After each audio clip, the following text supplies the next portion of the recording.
মাননীয় স্পিকার, এইভাবে আমাকে জনগণ জিজ্ঞেস করেছে যে কি অপরাধে আপনার উপর হামলা করা হলো, আমি অপরাধটা বলতে পারি নাই। মাননীয় সদস্য, আপনার কথা শুনলাম, এখন আপনি আমার কথাটা অনুগ্রহ করে শুনেন। আমি পত্রিকায় দেখলাম যে আপনার এই ঘটনায় একটি মামলা হয়েছে এবং পুলিশ 9 জনকে গ্রেফতার করেছে। মাননীয় স্পিকার, পুলিশ যাদেরকে গ্রেফতার করেছেন তাদের মধ্যে একজন শুধু তালিকাভুক্ত আসামি, বাকিরা সরাই নিরপরাধ। আজকে 9 জনের জামিনে চলে আসছে। আর যারা আসামি ছিলেন তারা সকলেই মিছিল করতেছেন। এই মুহূর্তে আমার কাছে ফোন এসেছে 3টার সময় যে তারা মিটিং করতেছে। ওকে, মাননীয় সদস্য, অপরাধীরা ঘুরে বেড়াচ্ছে। মাননীয় স্পিকার, আচ্ছা, আমি মাননীয় এসপি মহোদয়কে বলেছি যে অপরাধীরা প্রকাশ্যে ঘুরে বেড়াচ্ছে, কিন্তু তাদেরকে গ্রেফতার করা হচ্ছে না, তালিকাভুক্ত আসামিদেরকে। মাননীয় স্পিকার, আমি আপনার মাধ্যমে আমার নিরাপত্তা চাই এবং আসামিদের যেন গ্রেফতার হয়, তাদেরকে উপযুক্ত শাস্তির ব্যবস্থা করা হয়। আমি আপনার কাছে সহযোগিতা চাই। ধন্যবাদ মাননীয় সদস্য, আপনি দয়া করে বসুন। বিষয়টি অত্যন্ত দুঃখজনক। একজন সংসদ সদস্যের উপরে হামলা, এটি কখনোই। আচ্ছা, মাননীয় কে বলবেন?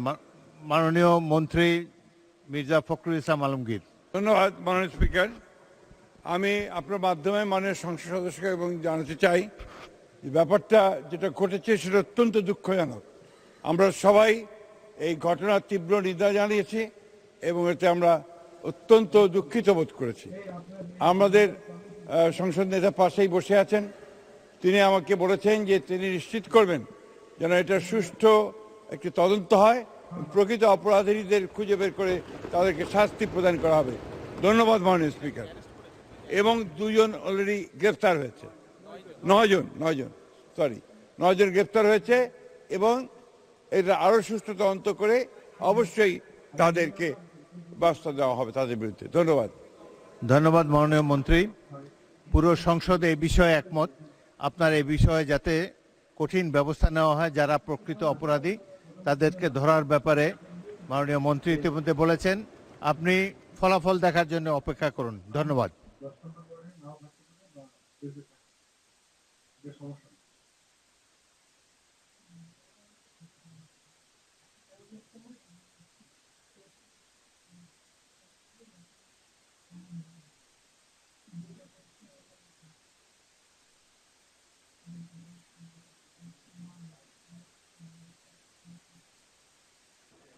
মাননীয় সদস্যবৃন্দ, দিনের কার্যসূচি অনুযায়ী জনগুরুত্ব সম্পন্ন বিষয়ে মনোযোগ আকর্ষণ বিধি 71-এর উপর গৃহীত নোটিশ সমূহের উপরও আলোচনা স্থগিত রাখা হলো।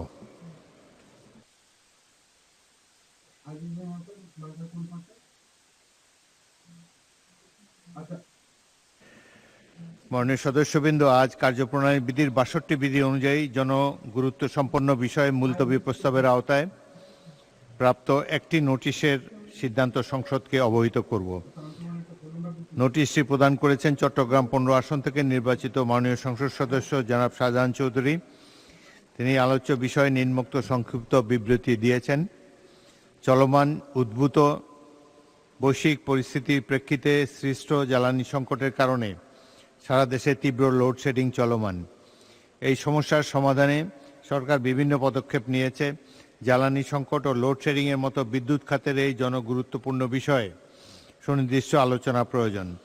বিগত সরকারের আমলে করা অনেক বিদ্যুৎ কেন্দ্র কুইক রেন্টাল বা ইন্ডেমনিটি আইনের আওতায় ছিল, যা ক্যাপাসিটি চার্জ নামে রাষ্ট্রের বিশাল আর্থিক বোঝা তৈরি করেছে।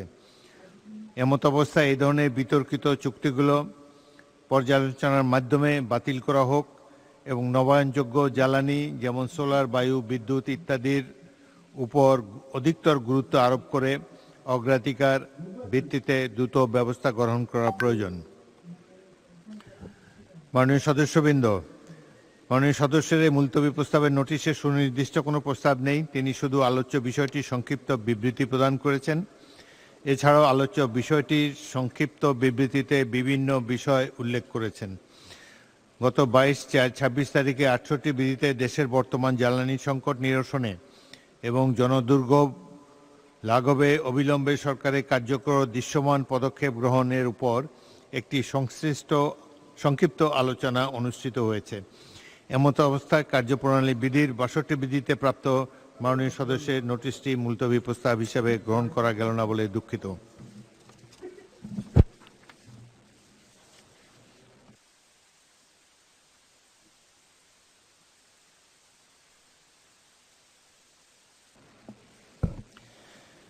মাননীয় সদস্যবৃন্দ, দিনের সম্পূরক কর্মসূচি অনুযায়ী এখন কমিটি গঠন। আমি মাননীয় চিফ হুইপ মোহাম্মদ নুরুল ইসলামকে কার্যপ্রণালী বিধি 266 বিধি অনুযায়ী বিশেষ কমিটি গঠন সম্পর্কিত তার প্রস্তাব উত্থাপনের জন্য আহ্বান জানাচ্ছি। মাননীয় স্পিকার, গত বৃহস্পতিবার সংসদে একটি ঐতিহাসিক দিন ছিল। সংসদের ইতিহাসে খুব কম সংখ্যকবারই সরকারি দল এবং বিরোধী দল একই বিষয়ে একমত হয়েছে। 1991 সালে সংবিধানের একাদশ এবং দ্বাদশ সংশোধনীর মাধ্যমে সরকারি দল ও বিরোধী দল একমত হয়ে রাষ্ট্রপতি শাসিত সরকার থেকে সংসদীয় ব্যবস্থায় সরকারের পরিবর্তনের জন্য সংবিধান সংশোধন করেছিল। এরপর এই ধরনের ঐকমত্য খুব একটা দেখা দেয়নি। সাম্প্রতিক জ্বালানি পরিস্থিতি মোকাবেলায় করণীয় নির্ধারণ একটি কমিটি গঠন সরকারি দল ও বিরোধী দল একমত হয়েছে। মাননীয় সংসদ নেতা এবং মাননীয় বিরোধী দলীয় নেতা এই কমিটির সমসংখ্যক সদস্যদের নাম প্রস্তাব করেছেন। মাননীয় সংসদ নেতা যেমন বলেছেন, বাংলাদেশের মানুষের স্বার্থে সরকার যে কারোর সঙ্গে আলোচনায় বসতে প্রস্তুত, তেমনি বিরোধী দলের নেতাও এই সংসদ সকল জাতীয় সমস্যা সমাধানে কেন্দ্রবিন্দু হবে মর্মে আশাবাদ ব্যক্ত করেছেন। মাননীয় স্পিকার, আপনি যেমন আশা প্রকাশ করেছেন, সরকার ও বিরোধী দল এভাবে যদি সহযোগিতার মাধ্যমে অগ্রসর হয় তাহলে যে কোনো পরিস্থিতিতে মোকাবেলা করা সম্ভব হবে। তাই আমার প্রস্তাব, মাননীয় স্পিকার, মাননীয় সংসদ নেতার অনুমতিক্রমে এবং মাননীয় বিরোধী দলীয় নেতার প্রস্তাব মতে সংসদ নেতার পক্ষে আমি মোহাম্মদ নুরুল ইসলাম 110/2 বাংলাদেশ জাতীয় সংসদের চিফ হুইপ প্রস্তাব করছি যে গণপ্রজাতন্ত্রী বাংলাদেশের সংবিধানের 76 অনুচ্ছেদ অনুযায়ী জাতীয় সংসদের কার্যপ্রণালী বিধির 266 বিধি অনুসারে সাম্প্রতিক জ্বালানি নিয়ে উদ্ভূত পরিস্থিতি মোকাবেলায় করণীয় সম্পর্কে সুপারিশ সহ সংসদের রিপোর্ট প্রদান এর নিমিত্তে নিম্নলিখিত মাননীয় সংসদ সদস্যগণের সমন্বয়ে নিম্নবর্ণিত কার্যপরিধি ও মেয়াদ সহ 10 সদস্য বিশিষ্ট ত্রয়োদশ জাতীয় সংসদের বিশেষ কমিটি গঠন করা হোক। সদস্যবৃন্দ হলেন জনাব ইকবাল হাসান মাহমুদ, 63 সিরাজগঞ্জ 2 সভাপতি, জনাব অনিন্দু ইসলাম অমিত, 87 যশোর 3 সদস্য, জনাব ABM আশরাফুদ্দিন নিজান, 277 লক্ষ্মীপুর 4 সদস্য, জনাব মিয়া নুরুদ্দিন আহমেদ অপু, 223 শরীয়তপুর 3 সদস্য, জনাব মাইনুল ইসলাম খান, 169 মানিকগঞ্জ 2 সদস্য, জনাব মোহাম্মদ সাইফুল আলম, 185 ঢাকা 12 সদস্য, জনাব মোহাম্মদ নুরুল ইসলাম, 45 চাঁপাইনবাবগঞ্জ 3 সদস্য, জনাব মোহাম্মদ আব্দুল বাতেন, 189 ঢাকা 16 সদস্য এবং জনাব মোহাম্মদ আবুল হাসনাত, 252 কুমিল্লা 4 এবং জনাব মোহাম্মদ আবুল হাসান, 233 সিলেট 5 সদস্য। এই কমিটির কার্যপরিধি হবে সাম্প্রতিক জ্বালানি উদ্ভূত পরিস্থিতি মোকাবেলায় করণীয় সম্পর্কে সুপারিশ সহ সংসদে রিপোর্ট প্রদান করা। কমিটির মেয়াদ কমিটি গঠনের বিজ্ঞপ্তি প্রকাশের তারিখ হতে 30 দিন। মাননীয় স্পিকার, আপনাকে ধন্যবাদ। মাননীয় সদস্যবৃন্দ, মাননীয় চিফ হুইপের উত্থাপিত প্রস্তাবের উপর সংসদের সিদ্ধান্ত প্রয়োজন। কার্যপ্রণালী বিধির 292 ও 293 বিধি অনুযায়ী সিদ্ধান্তের জন্য প্রস্তাবটি আমি এখন সংসদের ভোটে দিচ্ছি। সংসদের সামনে প্রশ্ন হচ্ছে, মাননীয় প্রধানমন্ত্রী ও সংসদ নেতার পক্ষে মাননীয় চিফ হুইপ মোহাম্মদ নুরুল ইসলামের প্রস্তাব মতো এবং তার প্রস্তাবিত সদস্যদের সমন্বয়ে বর্ণিত কার্যপরিধি ও মেয়াদ সহ কার্যপ্রণালী বিধির 266 বিধি অনুযায়ী বিশেষ কমিটি গঠন করা হোক। যারা এই প্রস্তাবের পক্ষে আছেন তারা হ্যাঁ বলুন, যারা এই প্রস্তাবের বিপক্ষে আছেন তারা না বলুন। আমার মনে হয় হ্যাঁ জয়যুক্ত হয়েছে, হ্যাঁ জয়যুক্ত হয়েছে, হ্যাঁ জয়যুক্ত হয়েছে। অতএব প্রস্তাবটি সংসদে সর্বসম্মতিক্রমে গৃহীত হলো এবং সাম্প্রতিক জ্বালানি নিয়ে উদ্ভূত পরিস্থিতি মোকাবেলার করণীয় সম্পর্কে সংসদে সুপারিশ সহ রিপোর্ট প্রদান করার জন্য কার্যপ্রণালী বিধির 266 বিধি অনুযায়ী বিশেষ কমিটি গঠিত হলো। এই কমিটির মেয়াদ কমিটি গঠনের বিজ্ঞপ্তি প্রকাশের তারিখ হতে 30 দিন।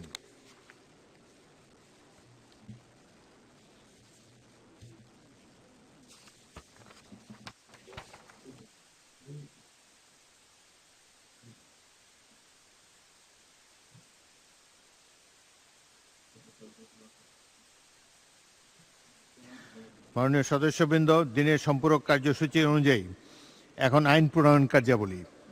আমি মাননীয় আইন, বিচার ও সংসদ বিষয়ক মন্ত্রী মোহাম্মদ আসাদুজ্জামানকে the members of parliament remuneration and allowances amendment bill 2026 উত্থাপনের অনুমতি প্রার্থনার জন্য আহ্বান জানাচ্ছি। মাননীয় স্পিকার, আপনাকে ধন্যবাদ।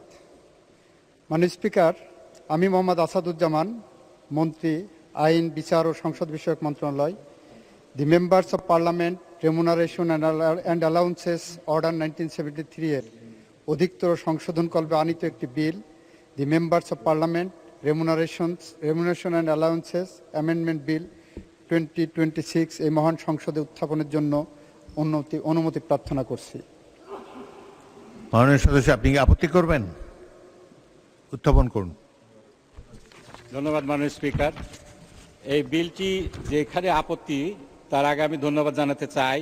এটি একটি অত্যন্ত প্রয়োজনীয় এবং সংসদ সদস্যদের জন্য শুল্কমুক্ত গাড়ি, এটা মনে হয় বাংলাদেশ ছাড়া বিশ্বের আর কোথাও নেই। শুধু একটা বিষয় আমি একটু দৃষ্টি আকর্ষণ করতে চাই। এখানে উদ্দেশ্য এবং কারণ সম্বলিত একটি বিবৃতি দেওয়া হয়েছে, যেখানে বলা হয়েছে যে জাতীয় সংসদের যিনি সম্মানিত নেতা রয়েছেন তার কৌশলী দৃষ্টিভঙ্গি, দূরদর্শী দৃষ্টিভঙ্গির আলোকে বাংলাদেশ জাতীয় সংসদের সদস্যদের জন্য বিদ্যমান শুল্কমুক্ত গাড়ি সুবিধা বর্তমানে অর্থনৈতিক বাস্তবতার পরিপ্রেক্ষিতে পুনর্বিবেচনা প্রয়োজন।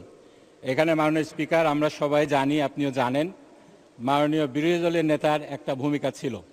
আমাদের বাংলাদেশ জামাত ইসলামী সংসদ নির্বাচনের আগেই একটি নির্বাচনী প্রতিশ্রুতি দিয়েছিল, আমরা যদি বিরোধী দলেও থাকি তাহলে আমরা শুল্কমুক্ত গাড়ি নেব না, এবং একই সাথে প্লটের কথাও বলা হয়েছিল।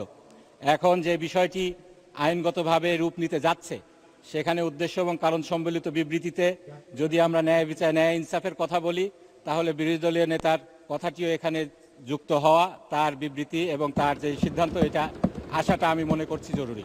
ধন্যবাদ মাননীয় স্পিকার।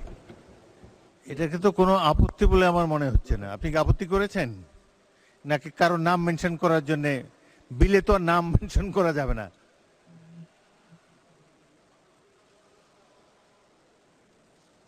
মাননীয় আইনমন্ত্রী। মাননীয় স্পিকার, আপনাকে ধন্যবাদ। আপনার মাধ্যমে আমার মাননীয় সংসদ সদস্যকেও ধন্যবাদ জানাচ্ছি। মাননীয় স্পিকার, রাজনৈতিকভাবে রাজনৈতিক দলগুলো, দলের নেতারা এই সংসদের বাইরে যা কিছু কথা বলেন, সেটা রাজনীতির ব্যাপার। যখন আইনের প্রশ্ন আসবে, মাননীয় স্পিকার, বিলটা উত্থাপন করেন পাবলিক পলিসি হিসেবে সরকারের পক্ষ থেকে সংশ্লিষ্ট মন্ত্রী।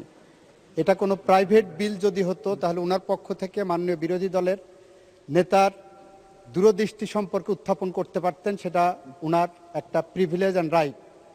আমরা পার্লামেন্টের প্রথম পার্লামেন্টারি কমিটির মিটিংয়ে মাননীয় সংসদ সদস্য এই বিষয়ে সরকারি দলের পার্লামেন্ট সদস্যদের মিটিংয়ে এটা উত্থাপন করার জন্য বলেছিলেন, এবং সেই অনুসারে আমরা উদ্দেশ্য এবং কারণ সংবলিত এই বিবৃতি তৈরি করেছি।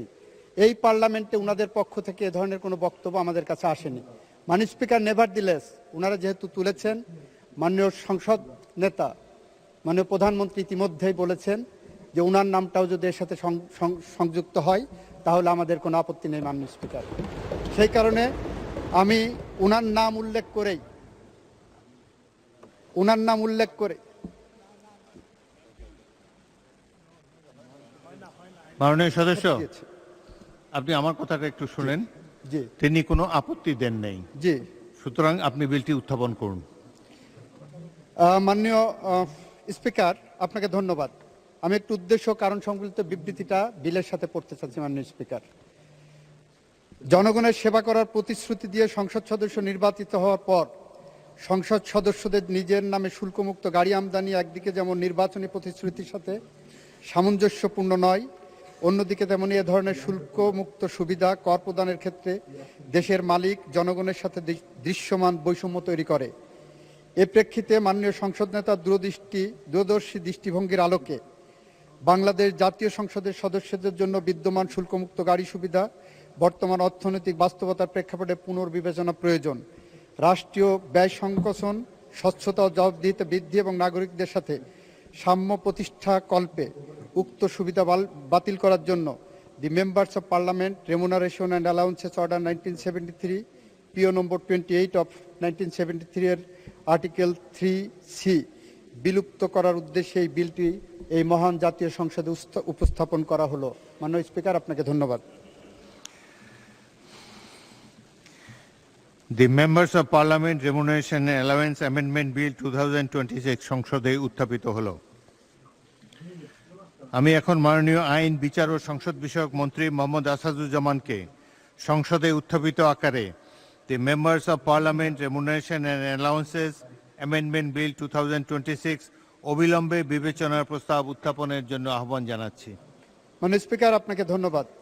মাননীয় speaker, the members of parliament remuneration and allowances order 1973 এর অধিকতর সংশোধনকল্পে আনিত the members of parliament remuneration and allowances amendment bill 2026 অবিলম্বে এই মহান সংসদে বিবেচনার জন্য গ্রহণ করা হোক। সংসদের সামনে প্রশ্ন হচ্ছে, সংসদে উত্থাপিত আকারে দি members of parliament remuneration and allowances amendment bill 2026 অবিলম্বে বিবেচনার জন্য গ্রহণ করা হোক। যারা এই প্রস্তাবের পক্ষে আছেন তারা হ্যাঁ বলুন, যারা এই প্রস্তাবের বিপক্ষে আছেন তারা না বলুন। আমার মনে হয় হ্যাঁ জয়যুক্ত হয়েছে, হ্যাঁ জয়যুক্ত হয়েছে, হ্যাঁ জয়যুক্ত হয়েছে। অতএব সংসদে উত্থাপিত আকারে দি members of parliament remuneration and allowances amendment bill 2026 অবিলম্বে বিবেচনার জন্য গৃহীত হলো।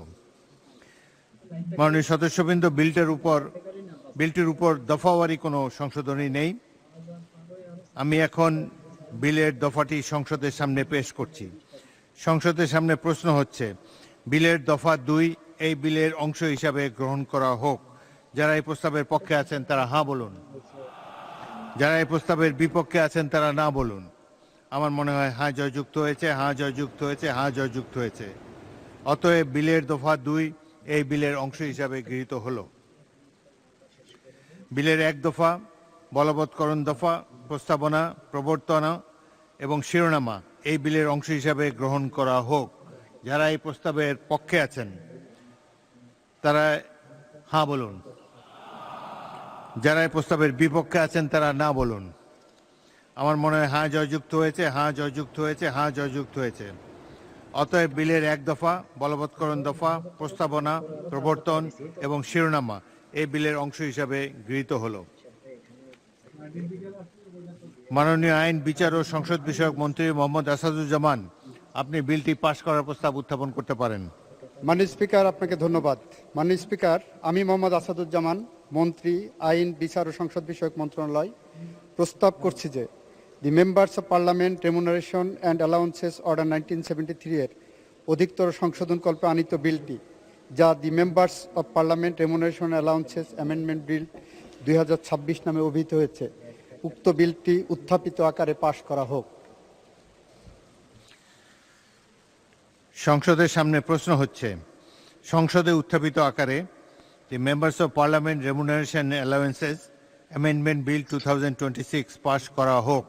যারা এই প্রস্তাবের পক্ষে আছেন তারা হ্যাঁ বলুন, যারা এই প্রস্তাবের বিপক্ষে আছেন তারা না বলুন। আমার মনে হয় হ্যাঁ জয়যুক্ত হয়েছে, হ্যাঁ জয়যুক্ত হয়েছে, হ্যাঁ জয়যুক্ত হয়েছে। অতএব সংসদে উত্থাপিত আকারে দি members of parliament remuneration and allowances amendment bill 2026 পাশ হলো।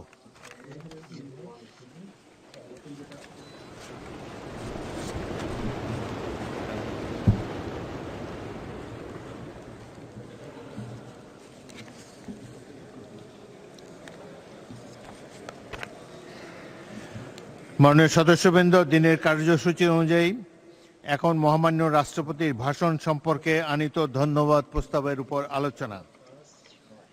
আমি প্রথমেই আহ্বান জানাচ্ছি মাননীয় সদস্য হুমাম কাদের চৌধুরী, চট্টগ্রাম 7, আপনার সময় 6 মিনিট।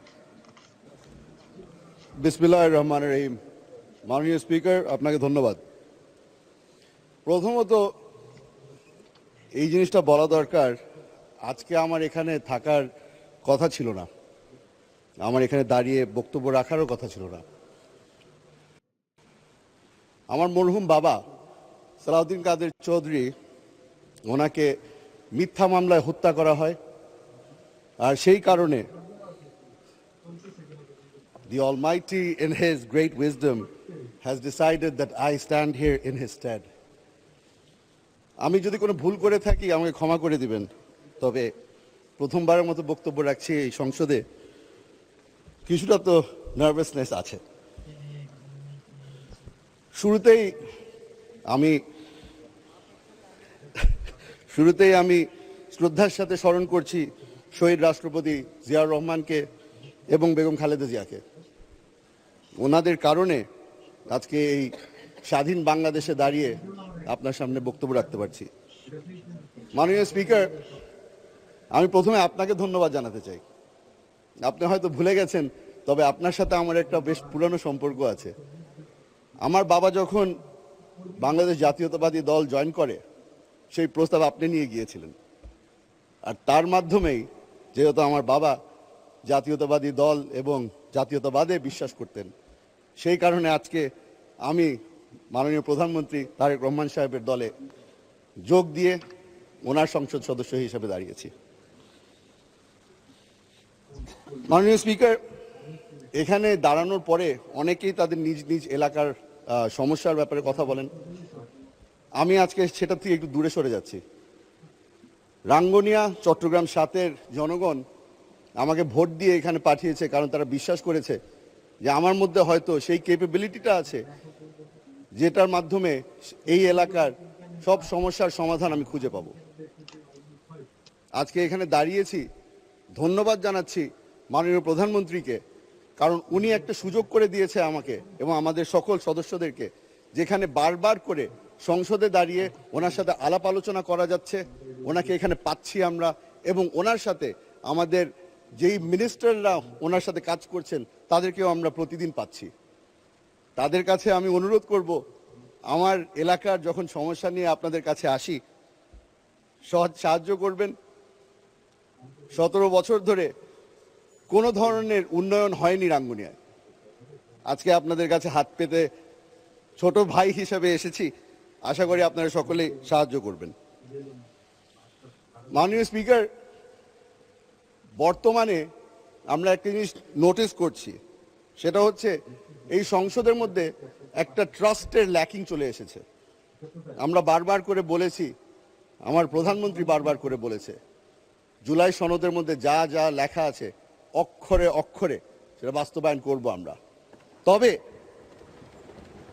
আমার বিরোধী দলের বন্ধুরা যেটা বিশ্বাস করতে রাজি না, হয়তো এত বছর নির্যাতিত হওয়ার কারণে তারা এখন আর কাউকে বিশ্বাস করে না। তবে আমি বলে রাখি, আপনারা যেভাবে করে 17 বছর নির্যাতিত হয়েছিলেন, আমরা এখানে যারা উপস্থিত আছি আমরা সকলেই নির্যাতিত হয়েছিলাম। আপনারা যেভাবে করে এখানে সংসদ সদস্য আছে যে আয়না ঘরে অনেক বছর ছিলেন, আমিও সেই একই আয়না ঘরে 7 মাস হয়ে এসেছি। বেশ লম্বা জার্নি ছিল আয়না ঘর থেকে এই সংসদ পর্যন্ত। আশা করি আমার উপরে তারা ভরসা রাখবে। আশা করি যারা যারা এখানে নির্যাতিত, যারা এখনো এই গুমের শিকার, যারা এখনো প্রিয়জনকে ফিরে পায়নি, তাদের উপরে ওনারা ভরসা রাখবেন। আমরা একটা নতুন জিনিস দেখতে পেলাম। প্রথমবারের মতো আমার প্রধানমন্ত্রী একদিনের মাথায় এই সংসদে দাঁড়িয়ে বলল, আপনারা আপনাদের সাহায্যের হাত বাড়িয়েছেন, আমরা সেই সাহায্য চাই। সঙ্গে সঙ্গে কমিটি গঠন করে দেওয়া হলো। এই ন্যাশনাল এবং ইন্টারন্যাশনাল ক্রাইসিসের মধ্যে আমরা তাদের সাহায্য কামনা করি, এবং যেহেতু তারা সাহায্য করতে চেয়েছে আমরা তাদেরকে ধন্যবাদ জানাই। মাননীয় স্পিকার, আজকে অবাক হলাম। আমি একটি প্রোগ্রামে গিয়েছিলাম যেখানে এই মানবাধিকার নিয়ে অনেকক্ষণ ধরে কথাবার্তা হচ্ছিল। সেখানে আমাকে বলা হলো যে এই মানবাধিকারের যেই অর্ডিন্যান্সটা ছিল সেটা ল্যাপস হয়ে গেছে, কেন হলো? সেখানে জবাব দিয়ে এসেছি যে মানবাধিকারের যে অর্ডিন্যান্স ল্যাপস হয়েছে সেটা একটা দুর্বল অর্ডিন্যান্স ছিল। শক্তিশালী বিল আকারে আমরা এখানে একটি নতুন বিল প্রস্তাব করব। আশা করি তারা ভরসা রাখবে যে যেই ব্যক্তি 7 মাস টর্চার হয়েছে সেই ব্যক্তি তাদেরকে মিথ্যা কথা বলছে না, অসৎ কথা বলছে না। মাননীয় স্পিকার, আমরা গত 2 মাস ধরে চেষ্টা করেছি এই সংসদে দাঁড়িয়ে তাদের যেই ভরসা আছে সেটা যেন আমাদের পক্ষে নিয়ে আসতে পারি। আশা করছি সামনের মাস যেগুলি যাবে আস্তে আস্তে করে তারা আমাদের উপরে ভরসা রাখা শুরু করবে। মাননীয় স্পিকার, মাননীয় সদস্য, আপনাকে আরো 2 মিনিট সময় দিচ্ছি, কিন্তু এই 2 মিনিটের মধ্যে আপনি কনক্লুড করবেন। ধন্যবাদ মাননীয় স্পিকার। মাননীয় স্পিকার, আমাদেরকে বারবার করে জিজ্ঞেস করা হয় যে আমরা যে এই সংসদে দাঁড়িয়ে আছি নতুন করে বিল আকারে কেন নতুন বিল আনা হচ্ছে। আমি তাদেরকে বলে দিতে চাই, আমার প্রধানমন্ত্রী আমাদের উপরে ভরসা রেখেছে এবং আমাদেরকে সুযোগ করে দিচ্ছে। উনিও জানতে চান আমার ওপিনিয়ন কি। এই জুলাই সনদ যখন সই করা হয়েছিল তখন আমরা রিপ্রেজেন্টেটিভ পাঠিয়েছিলাম, তবে আমি এখানে দাঁড়িয়েছি representing the people of Rangunia. ওই সনদ সই করার সময় আমাকে কোনো সময় কোনো প্রশ্ন করা হয়নি। আমার প্রধানমন্ত্রী জানতে চায় আমার ওপিনিয়ন কি। এখানে আমরা যেই ধরনেরই আইন পাশ করি না কেন, উনি চাচ্ছেন যে আমরা যেন সব ধরনের আলাপ আলোচনার মাধ্যমে একটা কনসেনসাসে আসি এবং আইন পাশ করি। আশা করি এই জিনিসটার উপরেও আমার ভাইরা, আমার বন্ধুরা আমাদের উপরে ভরসা রাখবে। মাননীয় স্পিকার, আপনাকে ধন্যবাদ জানাচ্ছি, আবার আপনাকে ধন্যবাদ জানাচ্ছি, এই সুযোগ করে দিয়েছেন। অনেক দিন ধরে এখানে বক্তৃতা দেই না বলে আমার এলাকার মানুষরা মনে করেছিল আমার মাইকটা হয়তো নষ্ট। আজকে আমি প্রমাণ করতে পারলাম যে আমার মাইক ঠিক আছে এবং আমার স্পিকার আমাকে সুযোগ করেছে। ধন্যবাদ মাননীয় স্পিকার। ধন্যবাদ মাননীয় সদস্য। আপনার পিতা সালাউদ্দিন কাদের চৌধুরী একজন বিশিষ্ট পার্লামেন্টারিয়ান ছিলেন। আমরা আশা করছি সুনামের দিক থেকে আপনি তাকেও অতিক্রম করে যাবেন এক সময়। ধন্যবাদ। মাননীয় সদস্য জনাব মোহাম্মদুল্লাহ, ময়মনসিংহ 2, আপনার সময় 5 মিনিট। আসসালামু আলাইকুম ওয়া রাহমাতুল্লাহি ওয়া বারাকাতুহু। মাননীয় স্পিকার, আপনাকে অসংখ্য ধন্যবাদ। আমি ধন্যবাদ জানাই, আমি বাংলাদেশ খেলাফত মজলিসের মনোনীত প্রার্থী ছিলাম, আমার দলের প্রধান আল্লামা মামুনুল হক সাহেবকে। আমি ধন্যবাদ জানাই তার আব্বাজান বাংলাদেশের সর্বপ্রথম বাংলায় বুখারী অনুবাদ করেছিলেন, যে বাংলা বুখারী আজকে বাংলাদেশের প্রতিটি ঘরে ঘরে। আমি ধন্যবাদ জানাই 71-এ যারা জীবন দিয়ে দেশ স্বাধীন করেছিলেন এবং আপনার মতো যারা মুক্তিযোদ্ধারা বেঁচে আছেন তাদের সকলকে ধন্যবাদ জানাই। আমি ধন্যবাদ জানাই 2013 সালে শাপলা চত্বরে নিরস্ত্র হেফাজত নেতৃবৃন্দ যারা জীবন দিয়েছেন তাদেরকে। আপনি জানেন মাননীয় স্পিকার, ভালো করে জানেন, আমাদের মাননীয় প্রধানমন্ত্রী বেগম খালেদা জিয়া সেদিন বিএনপি এবং তার দলের নেতাকর্মীদের বলেছিলেন হেফাজতের নেতাদের পাশে দাঁড়াতে। হেফাজতের নেতারা ভরসা পেয়েছিল বিএনপি আমাদের পাশে থাকবে। সেদিন যদি বিএনপির নেতাকর্মীরা হেফাজতের পাশে থাকতো তাহলে এই স্বৈরাচার সরকার আর 11 বছর লম্বা সময় পাইত না। মাননীয় স্পিকার, আমি তাদেরকে স্মরণ করি। আমি আপনার মাধ্যমে আরেকটা কথা স্মরণ করি, আবারও স্মরণ করি 2024-এ যে সমস্ত ছাত্র ভাইয়েরা আন্দোলন করে প্রায় 1,500 ছাত্র জীবন দিয়েছেন। এই 1,500 ছাত্র জীবনের বিনিময়ে আজকে আমরা সংসদে এসেছি।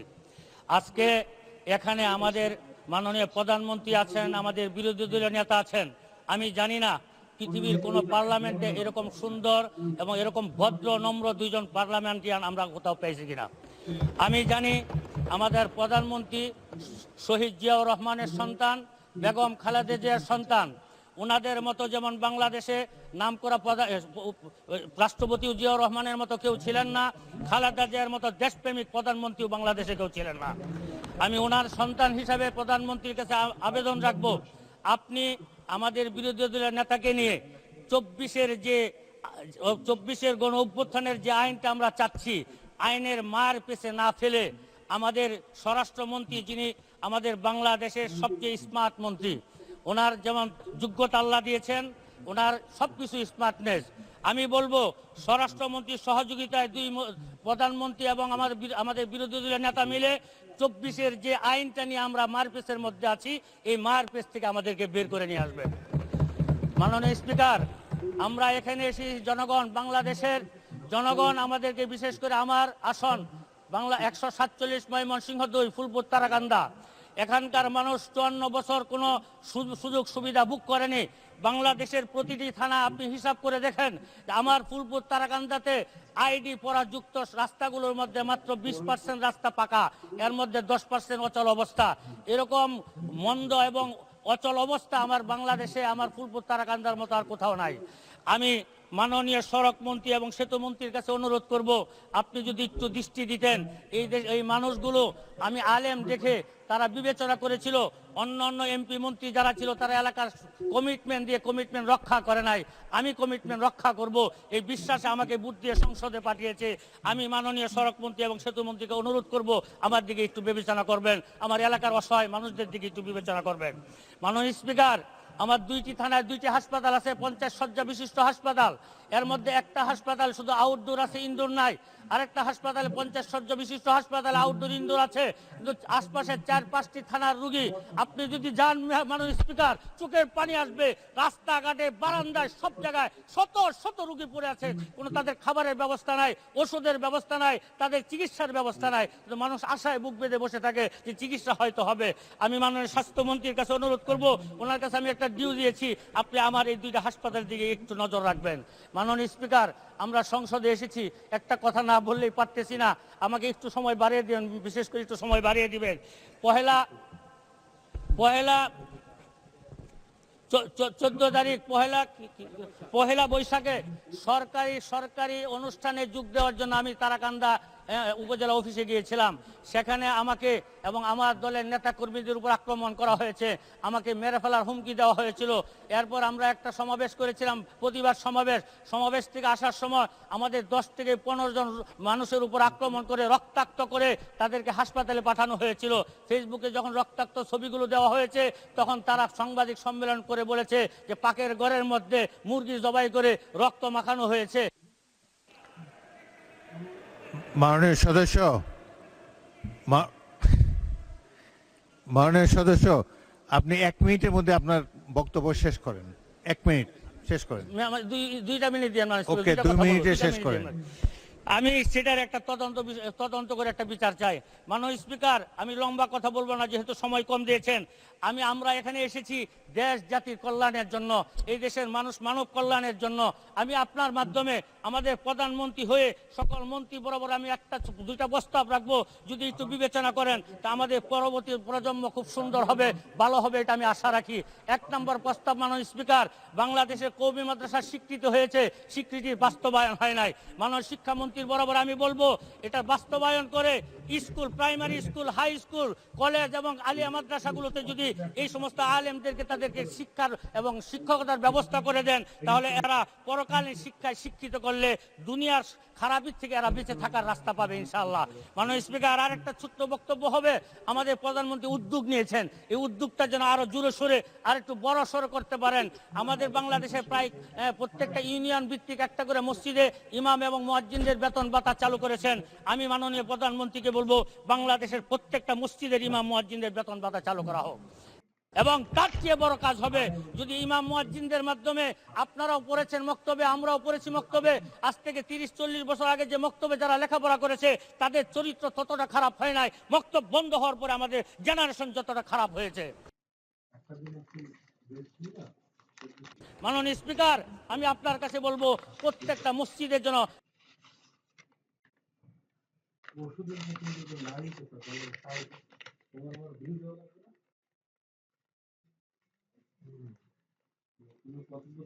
আপনাকে অনেক ধন্যবাদ, অসংখ্য ধন্যবাদ, আমাকে সুযোগ দিয়েছেন। আশা করব ভবিষ্যতে সময় দিয়ে কিছু কথা বলার সুযোগ দিবেন। আসসালামু আলাইকুম ওয়া রাহমাতুল্লাহি ওয়া বারাকাতুহু। ধন্যবাদ মাননীয় সদস্য। পরবর্তী বক্তা সুলতান সালাউদ্দিন টুকু, টাঙ্গাইল 5। মাননীয় প্রতিমন্ত্রী, আপনার সময়।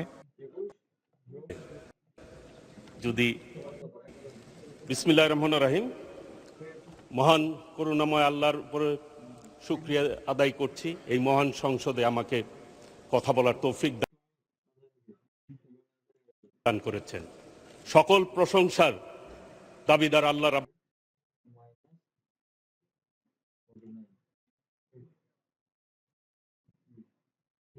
রব্বুল আলামিন। আমি স্মরণ করছি স্বাধীনতার মহান ঘোষক শহীদ রাষ্ট্রপতি জিয়াউর রহমানকে। আমি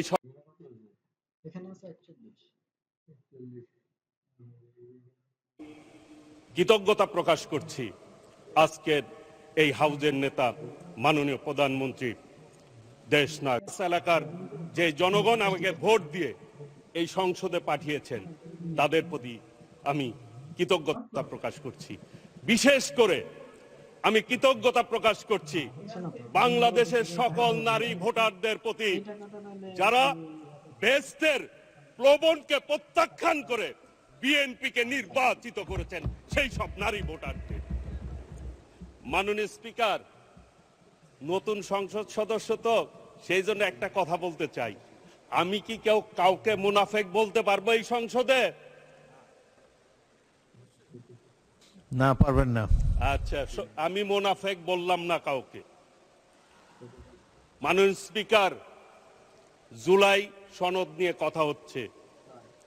এই সংসদে আইন পাশ হবে, আমরা আইনের পাশ করার জন্যই জনগণ আমাদেরকে পাঠিয়েছে। আইনের বিপক্ষে কথা বললে হবে? আইনের পক্ষে কথা বলতে আসুন, আইন নিয়ে কথা বলুন। ওনারা বেল আইনে চলতে চায়, কোনো আপত্তি নেই। মাননীয় স্পিকার, জুলাই আন্দোলন নিয়ে কথা হয়েছে। আমি ওই সময় জেলখানায় ছিলাম। জামাতের সাধারণ সম্পাদক গোলাম পারোয়ার সাহেব আমার পাশের সিটেই ছিলেন। আমি ম্যাক্সিমাম সময় তাকে আমার বালিশটা দিতাম তাদেরকে শোয়ার জন্য। মাননীয় স্পিকার, আমি এরপরে যখন বের হই, এক টেলিভিশনে দেখলাম শিবিরের সভাপতি বলছে উনি নাকি ওই টাইমে বাজার করেছেন, আর ছাত্র দলের সভাপতি রাস্তায় আহত হয়েছে পুলিশ দ্বারা। তাহলে জুলাই আন্দোলন নিয়ে কার কি ভূমিকা? এই আওয়ামী লীগের মতো আচরণ। আওয়ামী লীগ 71 মনে হয় যে আওয়ামী লীগই করছে, আর কেউ যুদ্ধ করে নাই, এইরকম আচরণ আওয়ামী লীগ করছে। এদানি ওই রোগ তাদের ভিতরে ঢুকছে। জুলাই আন্দোলন খালি তারাই করছে, আর কেউ করে।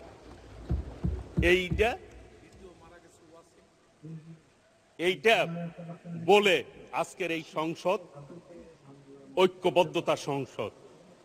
একটি জিনিস এই সংসদে মাননীয় স্পিকার, যে ফ্যাসিবাদ বিরোধী আন্দোলন যারা করেছে তারাই এই সংসদ সদস্য হয়েছে। জুলাইয়ের সনদ নিয়ে কথা বলে যে গণভোট, আমাদের মাননীয় প্রধানমন্ত্রী গণভোটের পক্ষে কথা বলেছে। আমরা 51%-এর প্রায় অধিক কিন্তু আমরা প্রতিনিধিত্ব করি। কাজে 70 ভাগের মধ্যে 51 ভাগ মানুষ আমাদের কথায় ভোট দিয়েছে, আমাদের নেতার কথায় ভোট দিয়েছে। সেটা স্মরণে রাখতে হবে। কথায় কথায় বলেন যে আওয়ামী লীগের মতো ফ্যাসিবাদের মতো আচরণ ঢুকে গেছে। 2 মাসের সরকার, কিন্তু এটা কিন্তু 5 বছর, মনে হয় যে 5 বছর সরকার আমরা শুরুই করলাম না, তার আগেই যত সব অভিযোগ। এই 2 মাসে কি কি করছেন মাননীয় প্রধানমন্ত্রীর নেতৃত্বে, সেই কথাগুলি কিন্তু একবারও বলেন না। গতকাল একটি সমাবেশের বক্তৃতা শুনলাম আর কি, বিভিন্ন ইস্যুতে তারা কথা বললেন, জাতীয় ইস্যুতে। মাননীয় স্পিকার, এইটা কিন্তু 8 সালের নির্বাচন মার্কা সরকার না, এটা 14 সালের নির্বাচন মার্কা সরকার না, 18 সালের নির্বাচন মার্কা সরকার না, এটা 24-এর সরকার না, আমির সরকার না, জনগণের প্রত্যক্ষ ভোটের সরকার। কাজেই হিসাব করে পথ চলা উচিত। কথায় কথায় বলে ফেলেন, নিঃশেষ করে দিবেন কাদেরকে? নিশ্চিহ্ন করে দিবেন কাদেরকে? মাননীয় স্পিকার, মহান স্বাধীনতার ঘোষক শহীদ রাষ্ট্রপতি জিয়াউর রহমানের দল বিএনপি, যার নেতৃত্বে এই দেশ স্বাধীন হয়েছে, এরপরে বাংলাদেশে 3টা গণ অভ্যুত্থান হয়েছে। যদি আমরা ধরি স্বাধীনতার পর 75-এ বিপ্লব হয়েছে, নেতৃত্ব দিয়েছেন শহীদ রাষ্ট্রপতি জিয়াউর রহমান। সেই দল বিএনপি 90 একটি গণ আন্দোলন হয়েছে, তার নেতৃত্ব দিয়েছেন দেশ নেত্রী বেগম খালেদা জিয়া। আর 24 আন্দোলন হয়েছে, নেতৃত্ব কে দিয়েছেন? মাননীয় প্রধানমন্ত্রী সহ বাংলাদেশের আপামর জনতা। সেটি কিন্তু আমাদের মাননীয় প্রধানমন্ত্রী সবাইকে সম্পৃক্ততার কথা বলেছেন। যারা আমিডামি নির্বাচন করে, যারা জনগণ থেকে প্রত্যাখ্যিত, তাদের সাথে বিএনপির তুলনা করেন। এই জন্য বললাম মাননীয় স্পিকার, চান আমাদের মাননীয় সংসদ সদস্য চান ভাই ওইখানে রয়েছেন, তিনি বলেছেন ওনাদের সাথে একসাথে জেল খাটলাম, এখন ভাব বুঝতেছি না ঘটনা কি। মাননীয় স্পিকার, আমিও কথাবার্তায় ভাব বুঝি না, সংসদে কয় এক কথা, বাইরে যায় এক কথা। সেই জন্য আমি আপনাকে জিজ্ঞেস করছিলাম আমি মোনাফেক বলবো কিনা। যেহেতু আপনি না করছেন, আমিও আর বললাম না।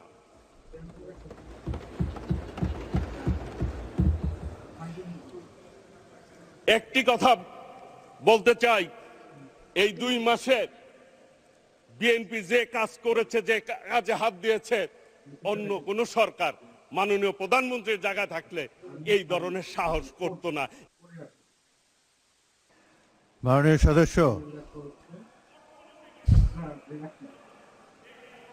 সদস্য, আপনার সময় 2 মিনিট বাড়ানো হলো, আর বাড়ানো হবে না। 2 মিনিটের মধ্যে সাম আপ করেন। Thank you. মাননীয় স্পিকার, ধন্যবাদ আপনাকে 2 মিনিট সময় দেওয়ার জন্য। আপনার এলাকায় আমি নির্বাচন করতে গিয়েছিলাম, উপনির্বাচন, সেই জন্য আপনি 4 মিনিট দিতে পারতেন আমাকে। মানে স্পিকার, 2 মিনিটের মধ্যেই শেষ করব। এই সরকার, আমার এলাকার কথা আমি নাই বলি, আমার মাননীয় প্রধানমন্ত্রী আমার এলাকার নির্বাচনের আগে গিয়েছিল। উনি ওই নির্বাচনে আমি দাবি করেছিলাম, উনি বলছে করে দিবে। আমার বিশ্বাস আছে আস্তে আস্তে ইনশাল্লাহ, সেই জন্য বললাম না, এলাকার লোকজনও জানে করে দিবে ইনশাল্লাহ। আমি শুধু বলতে চাই, আন্দোলন করে করে বিএনপি গত 17 বছর এই জায়গায় এসেছে। কাজেই আন্দোলনের ভুল ব্যাখ্যা দিয়ে মানুষকে বিভ্রান্ত করে কোনো লাভ হবে না। আপনারা 96 সালে ভুল করেছিলেন, আওয়ামী লীগকে ক্ষমতায় আসার সুবিধা করে দিয়েছিলেন, এখনো ভুলের রাজনীতিতে আছেন। 86-তেও করছেন, 96-ও করছেন, ভুলের রাজনীতিতে আছেন। একটা কথা বলে যাই, এইবার যুদ্ধের কথা বলেন, বিভিন্ন কথা বলেন, একটি কথা বলতে চাই, এই সংসদকে সাক্ষী রেখে আগামী দিনে কোন আন্দোলন হলে, সংগ্রাম হলে বাংলাদেশের মানুষের পক্ষে হবে। হেরে যাবে রাজাকার, জিতে যাবে বাংলাদেশ ইনশাল্লাহ। কাজেই আগামী দিনে আসুন ঐক্যবদ্ধভাবে এই সংসদকে জনগণের প্রত্যাশা অনুযায়ী আমরা আমাদের বিবেককে সামনে রেখে আমরা কাজ করি। এই সংসদে যেভাবে জনগণ আমাদেরকে ভোট দিয়েছে, সেই প্রত্যাশা আমরা পূরণ। ধন্যবাদ মাননীয় সদস্য। পরবর্তী বক্তা মোহাম্মদ আবুল হাসনাত, সদস্য কুমিল্লা 4।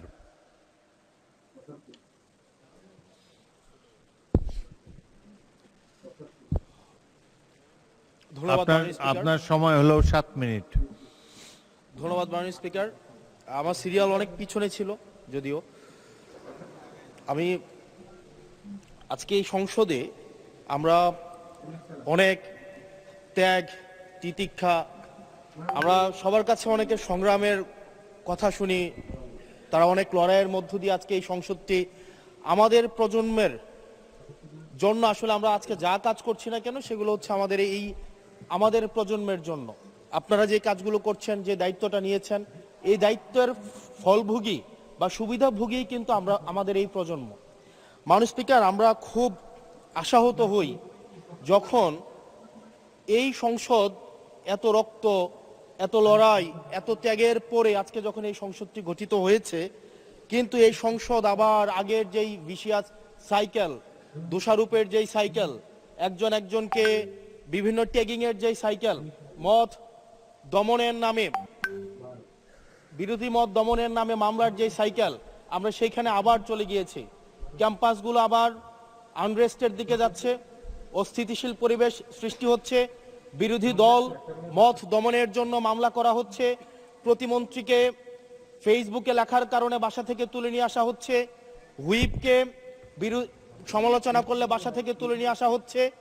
আবার আমরা আগের সংস্কৃতিতে আমরা চলে যাচ্ছি, যেখানে মাননীয় প্রধানমন্ত্রী নিজে কার্টুন শেয়ার করে বিভিন্ন স্যাটায়ার, বিভিন্ন মকারিকে প্রমোট করছে, বিরোধী মতকে প্রমোট করছে। সেইখানে এই সংসদ গঠিত হওয়ার পর থেকে আজকে পর্যন্ত 9টা ঘটনা ঘটেছে, যেখানে মত প্রকাশের জন্য আজকে বাসা থেকে তুলে নিয়ে আসা হয়েছে। মাননীয় স্পিকার, আমরা মত প্রকাশের স্বাধীনতা চাই। মত প্রকাশের স্বাধীনতা আগেও ছিল, মত প্রকাশের স্বাধীনতা আওয়ামী লীগের সময় ছিল, তবে সেটা সহমত প্রকাশের স্বাধীনতা। আমরা এই পার্লামেন্টের পরে আমরা শুধুমাত্র মত প্রকাশের স্বাধীনতা নয়, আমরা দ্বিমত প্রকাশের স্বাধীনতা চাই। আমরা এখানে দাঁড়িয়ে মাননীয় প্রধানমন্ত্রীর সমালোচনা করতে চাই। আমরা নির্ভয়ে ফেসবুকে আমরা ব্যাকস্পেস ব্যবহার করতে চাই না, কিন্তু আবার একটা ভয়ের পরিবেশ সৃষ্টি করা হচ্ছে, আবার একটা আতঙ্কের পরিবেশ সৃষ্টি করা হচ্ছে। আমরা দেখলাম সিলেক্টিভ এক ধরনের বিরোধিতার পরিবেশ তৈরি করা হচ্ছে। আমাদের সমাজের যারা গ্রহণযোগ্য এক ধরনের পলিটিক্যালি এলিট শ্রেণীর নারীদেরকে নিয়ে যখন সমালোচনা করা হয়, তখন সেটাকে নারীদের বিরুদ্ধে এটাকে বিবেচনা করা হয়। কিন্তু যারা পলিটিক্যালি পিছিয়ে পড়া জনগোষ্ঠী রয়েছে, গার্মেন্টস কর্মী রয়েছে, যারা হচ্ছে এই দেশের অর্থনীতির চাকাকে সচল করার জন্য রাত দিন পরিশ্রম করে যাচ্ছে, গ্রামগঞ্জের নারীরা মায়েরা যারা রাত দিন পরিশ্রম করে যাচ্ছে, তাদেরকে যখন স্লাট শেম করা হয়, গালি দেওয়া হয়, সেটাকে আমরা নারী বিরোধিতা হিসাবে আমরা সেটাকে আমলে নেই না। এই ধরনের সিলেক্টিভ নারী বিরোধিতা করা, এই ধরনের সিলেক্টিভ নারী সমালোচনা করার যেই ধরনের প্রবণতা রয়েছে, সেই জায়গাগুলো থেকে মাননীয় স্পিকার আমাদেরকে বেরিয়ে আসতে হবে। মাননীয় স্পিকার, আজকে ক্যাম্পাসগুলোতে আবার এক ধরনের অস্থিতিশীলতা তৈরি করা হচ্ছে। আমরা যখন আমি ইউনিভার্সিটি থেকে 2022 সালের অক্টোবরে ইউনিভার্সিটি থেকে এসেছি, আমাদের সময় গ্যাস্ট্রোম গণরমের কালচার ছিল। আমাদের সময় একটা শিক্ষার্থী অনেক স্বপ্ন নিয়ে বিশ্ববিদ্যালয়গুলোতে যেত। আমরা সেখানে দেখেছি ক্ষমতাসীন দল কিভাবে বিশ্ববিদ্যালয়ের শিক্ষার্থীদের তাদেরকে পুঁজি করে তাদের ক্ষমতা কাঠামোকে দীর্ঘমেয়াদী করার জন্য সেখানে বাধ্যতামূলক সেখানে রাজনীতি করাতো। আজকে সেখানে বিশ্ববিদ্যালয়গুলোতে আবার গ্যাস্ট্রোম গণরম কালচার চালু করার প্রয়াস শুরু হয়েছে, আবার সেইখানে বাধ্যতামূলক রাজনীতির কালচার শুরু করা হচ্ছে। আমরা দেখেছি ক্ষমতাসীন যারা রয়েছে তারা তাদের সন্তানদেরকে বিদেশে রেখে নিরাপদ ভবিষ্যৎ নিশ্চিত করে, আর মধ্যবিত্ত সন্তানরা যাদের বাবা মায়েরা কলকারখানায় কাজ করে, যাদের বাবারা রেমিটেন্স যোদ্ধা, যাদের বাবারা কষ্ট করে তাদের সন্তানদেরকে বিশ্ববিদ্যালয়ে পাঠায়, তাদের সন্তানদেরকে ক্ষমতালোভী রাজনীতিবিদরা তাদের সন্তানদেরকে ব্যবহার করে তাদের ক্যারিয়ারে ঝুঁকিতে ফেলে তাদের গদি বা পাটাতন শক্ত করার জন্য নিজের সন্তানের ভবিষ্যৎকে বিদেশে রেখে নিরাপদে রাখে, আর পরের সন্তানের ভবিষ্যৎকে নিয়ে ছিনিমিনি খেলে। মাননীয় স্পিকার, আমরা এই সংস্কৃতির পরিবর্তন চাই। আমরা চাই বিশ্ববিদ্যালয়গুলো শুধুমাত্র নেতা তৈরির হাতিয়ার হবে না। এই বিশ্ববিদ্যালয়গুলো গবেষণা, বিশ্ববিদ্যালয়গুলো পাঠ চর্চা, বিশ্ববিদ্যালয়গুলো সেখানে এক ধরনের মনস্তাত্ত্বিক সমৃদ্ধি, এবং সেখানে হচ্ছে আমরা যেখানে গবেষণা হবে সেখানে আমরা বিশ্ববিদ্যালয়গুলো থেকে বুদ্ধিজীবী গবেষক আমরা হচ্ছে বাংলাদেশকে এবং জাতিকে উপহার দিতে পারবো। কিন্তু অত্যন্ত দুঃখজনক বিষয়, আজকে বিশ্ববিদ্যালয়গুলো শুধুমাত্র নেতা উৎপাদন করার এক ধরনের বিশেষ সার্কেলে পরিণত হয়েছে। মাননীয় স্পিকার, এই 36 জুলাই এই তরুণ প্রজন্মকে কি দিয়েছে? বক্তব্যের শুরুতে অনেককে স্মরণ করে আমরা 36 জুলাইয়ে, এই জুলাইতে যারা আহত হয়েছে, 17 বছর ধরে যারা নির্যাতিত নিপীড়িত হয়েছে, তাদেরকে স্মরণ করতে আমরা লজ্জা পাই। মাননীয় স্পিকার, তাদেরকে মুখ দেখানোর আমাদের জায়গা নাই, আমরা তাদেরকে কিছুই দিতে পারি নাই। আমরা একটা কাঠামোগত পরিবর্তনের জন্য আমরা আজকে এই সংস্কার, আমাদের কাঠামোগত পরিবর্তনের জন্য আজকে আপনাদের এই লড়াইটা ছিল, এই সামগ্রিক হাউজের লড়াই ছিল। আমি চ্যালেঞ্জ করে বলতে পারি, যদি 2009, 10, 11, 12, 13, 14 সালে আমি সংসদে বসে কিছুক্ষণ আগে আমি 2009 সাল পরবর্তী থেকে 12 সাল পর্যন্ত যেই সংসদের যে বিতর্কগুলো ছিল আমি বিতর্কগুলো পড়ার চেষ্টা করছিলাম। মাননীয় স্পিকার, যদি আজকে এটা 2014 সালের সংসদ হতো আর যে সংস্কার প্রস্তাবগুলো এই পাশ থেকে দেওয়া হয়েছে, ঐকমত্য কমিশন থেকে দেওয়া হয়েছে, এই সংসদের একজনকেও খুঁজে পাওয়া যেত না যে এই সংস্কারের বিরুদ্ধে অবস্থান নিত। আজকে মানবাধিকার কমিশনকে ল্যাপস করে দেওয়া হয়েছে। মানবাধিকার কমিশনকে ল্যাপস করা হয়েছে, বারবার করে বলা হচ্ছে আরো শক্তিশালী ভাবে হচ্ছে মানবাধিকার কমিশন নাকি উত্থাপন করা হবে। আজকে পুলিশ সংস্কার কমিশন আজকে অর্ডিন্যান্স সেখানে বাতিল করে দেওয়া হয়েছে, বলা হচ্ছে আরো পুনর্বিবেচনা সাপেক্ষে সেখানে হচ্ছে এই সংসদ উত্থাপন করা হবে। মাননীয় স্পিকার, যদি সেটাকে সংসদ, সবকিছুই তো সংশোধনের মধ্য দিয়ে যাচ্ছে, যদি এটা নিয়তটা যদি সহি থাকতো, ওয়েল ইন্টেনশন যদি থাকতো, এই অর্ডিন্যান্সটাকে এখানে গ্রহণ করে পরবর্তীতে কিন্তু সংশোধন করা যেত। মাননীয় স্পিকার, মাননীয় সদস্য, আপনার সময় 2 মিনিট বাড়িয়ে দেওয়া হলো, 2 মিনিটে শেষ করুন। থ্যাংক ইউ মাননীয় স্পিকার। মাননীয় স্পিকার, আজকে সরকারি দল, বিরোধী দল, এই সরকারি দল এবং বিরোধী দল একটা আপেক্ষিক বিষয়। আপনারা এই পাশে ছিলেন, এখন সময়ের পরিক্রমায় ওই পাশে গিয়েছেন, আমরা এই পাশে আছি। যদি জনগণ চায়, আমরা যদি মানুষের ম্যান্ডেট নিয়ে এগিয়ে যেতে পারি, তাহলে সময়ের পরিবর্তনে এই সিট পরিবর্তন হবে। আমি আপনাদের সবাইকে আহ্বান জানাবো, প্রজন্মের ভাষাকে অনুধাবন করার চেষ্টা করুন। এটা আমি আমার নিজেকেও বলবো, প্রজন্মের ভাষাকে পড়ার চেষ্টা করুন। আমাদের প্রধানমন্ত্রী যিনি আছেন, মাননীয় প্রধানমন্ত্রী, ওনার সন্তান যেই প্রজন্মের, আমরা একই প্রজন্মের, আমাদেরকে ধারণ করার চেষ্টা, আমি চাইবো আপনারা সবাই আমাদেরকে ধারণ করার চেষ্টা করবেন। বিএনপির নয়, কেবল জামাতের নয়, কেবল এনসিপির নয়, বাংলাদেশের মানুষের স্বার্থ, বাংলাদেশের মানুষের আকাঙ্ক্ষা, বাংলাদেশের মানুষের স্বপ্ন বাস্তবায়ন যেন আমরা করতে পারি। মাননীয় স্পিকার, এই চেয়ার আমি অনুধাবন করতে পারছি জনগণ বিচ্ছিন্নতা তৈরি করে। এই সংসদে বসে, এসি রুমে বসে, এসি গাড়িতে চলে, মিনিস্ট্রির এসিতে বসে, বাসার মধ্যে 24/7 আনইন্টারাপ্টেড ইলেকট্রিসিটির মধ্যে থেকে জনগণের সমস্যা বোঝা যায় না। এই জন্য এই সংসদে যখন আমরা দাঁড়াই, আমরা জনগণের সমস্যা অনুধাবন করতে পারি না। আমরা এই সংসদে বসে যদি আমরা লোডশেডিং এ আমরা খুঁজি, এই সংসদে বসে লোডশেডিং পাওয়া যাবে না, এই সংসদে বসে জনগণের সমস্যা পাওয়া যাবে না, এই সংসদে বসে সবকিছুকেই, মাননীয় স্পিকার, আমরা যে এই বাংলাদেশের সবচেয়ে সুবিধাভোগী মানুষের মধ্যে এই সংসদে যারা বসে আছি, বাংলাদেশের সবচেয়ে ফেসিলিটেড মানুষের মধ্যে আমরা অন্যতম। মাননীয় স্পিকার, আমাদের জনগণের কাছে যেতে হবে, জনগণের আশাগুলোকে, সময়গুলোকে, স্বপ্নগুলোকে আমরা রাজনৈতিক ভাষার মধ্য দিয়ে, কর্মসূচির মধ্য দিয়ে সেগুলোকে বাস্তবায়নের জন্য আমাদের সবাইকে সমন্বিতভাবে, ঐক্যবদ্ধভাবে কাজ করার প্রয়াস আমাদেরকে থাকতে হবে। আবার যদি আমরা বিভাজনের রাজনীতিতে যাই, তাহলে সেখান থেকে বিএনপি বেনিফিটেড হবে না, এনসিপি বেনিফিটেড হবে না, জামাতে ইসলামী বেনিফিটেড হবে না, সেইখান থেকে বেনিফিটেড হবে আমরা জুলাইতে যাদেরকে আমরা পরাজিত করেছি, তারা বেনিফিটেড হবে। মাননীয় স্পিকার, ধন্যবাদ। ওকে, লাস্ট মিনিট। সেজন্য আজকে এই সংসদে আমাদের একটা ন্যাশনাল এগ্রিমেন্টের দিকে যেতে হবে।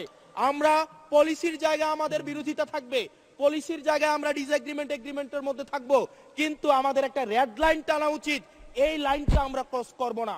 আমরা যখন শুনতে পাই যে একটা রাজনৈতিক দলকে নির্মূল করার আহ্বান একটা সরকার দল থেকে আসে, সেই বাংলাদেশে আমরা মাননীয় স্পিকার ফিরতে চাই না। মাননীয় স্পিকার, আমরা এখানে আমরা কনস্ট্রাকটিভ ভাবে পলিসির জায়গা থেকে আমরা আর্গিউ করব, আমরা এগ্রি করব, আমরা ডিসএগ্রি করব, কিন্তু মাননীয় স্পিকার, নির্মূলের রাজনীতি, বিনাশের রাজনীতি, দমনের রাজনীতি, পীড়নের রাজনীতি যদি আমরা বাংলাদেশে আবার পরিচয় করাই, ইন্ট্রোডিউস করাই, সেইখান থেকে এই সংসদের কেউ বেনিফিটেড হবে না। বেনিফিটেড হবে আমাদের সবচেয়ে বেশি যারা আমাদের এই বাংলাদেশটাকে ঝুঁকির দিকে ঠেলে দিয়েছে, সেই অপশক্তি হচ্ছে মাননীয় স্পিকার বেনিফিটেড হবে। সেজন্য আমরা ঐক্যবদ্ধভাবে বাংলাদেশটাকে বিনির্মাণ করি। ধন্যবাদ মাননীয় সদস্য। পরবর্তী বক্তা রশিদুজ্জামান মিল্লাত, মাননীয় সদস্য, জামালপুর 1, আপনার সময় 8 মিনিট।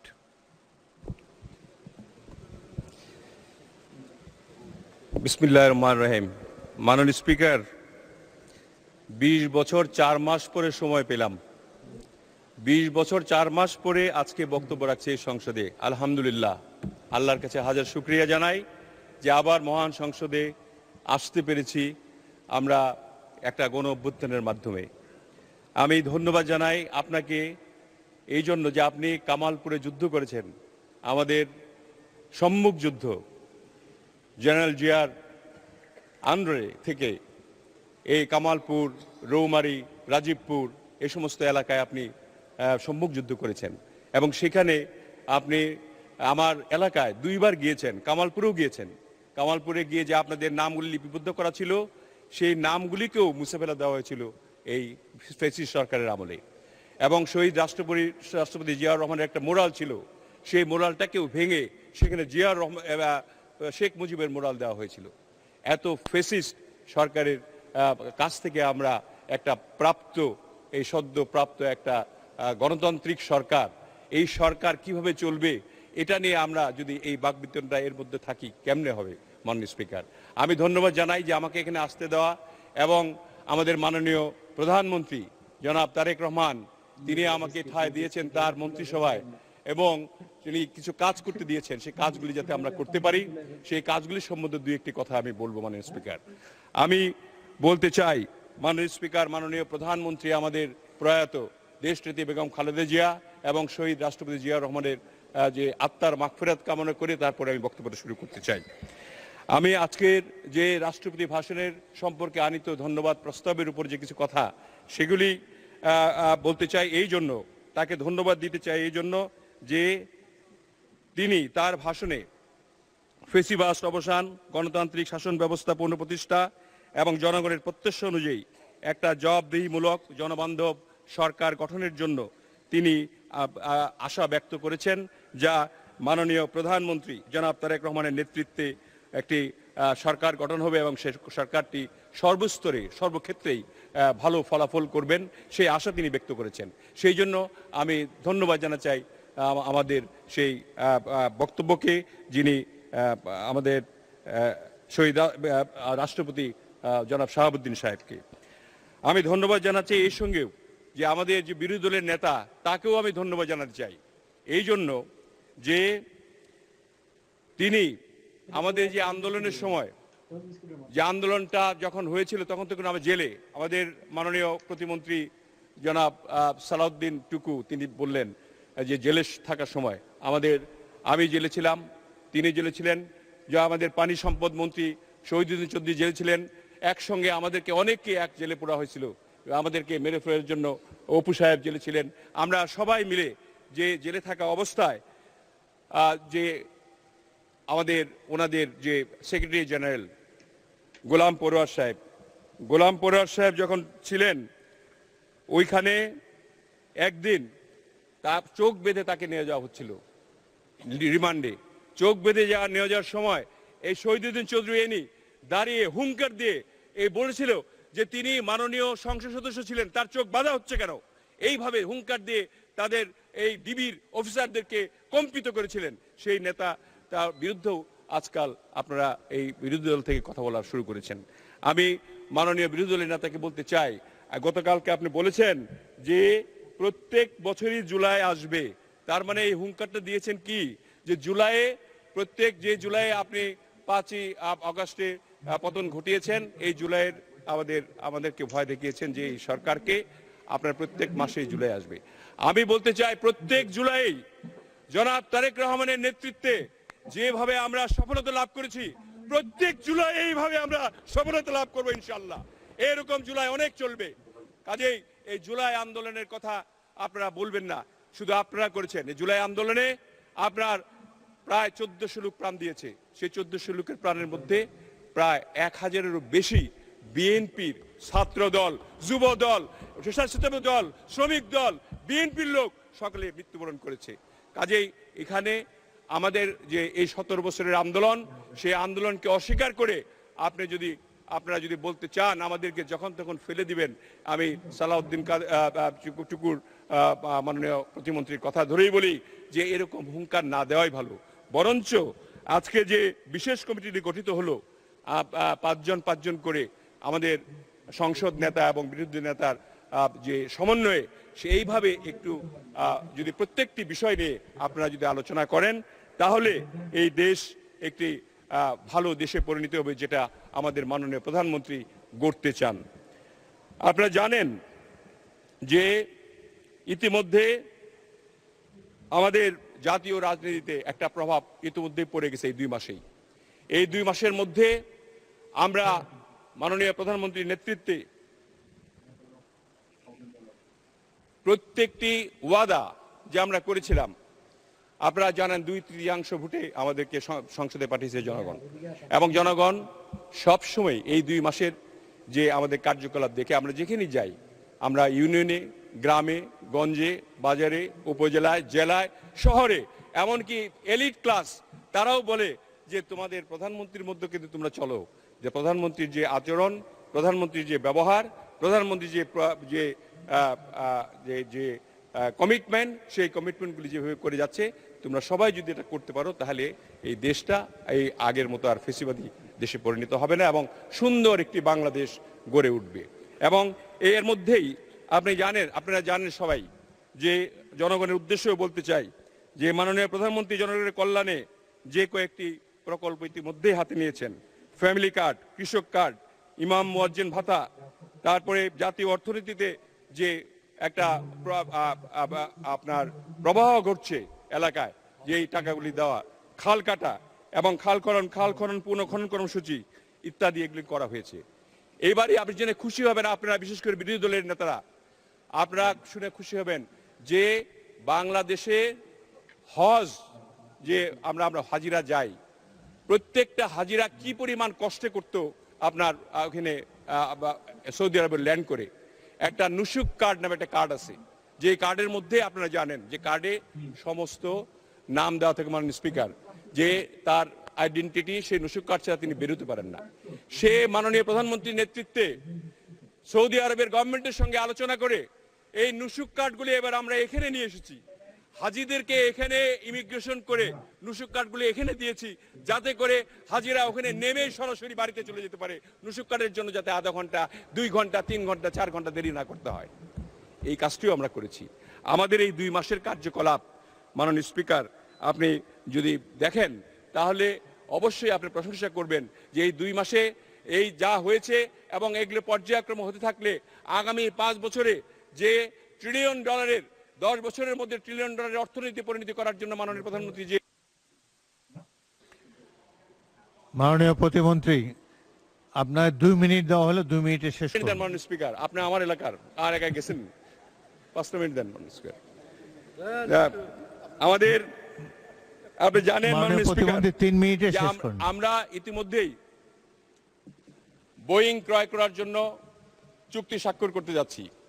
আমরা ইতিমধ্যেই আমাদের পর্যটন কর্পোরেশনকে ঢেলে সাজিয়ে এখানে যাতে আপনার প্রবৃত্তি, আমাদের জাতীয় প্রবৃত্তিতে আমরা 2-3% মাত্র দেওয়া হতো, এখন যাতে আমরা বেশি করে 7-8% ভর্তুকি আমরা দিতে পারি, এই জাতীয় প্রবৃত্তিতে অংশগ্রহণ করতে পারি।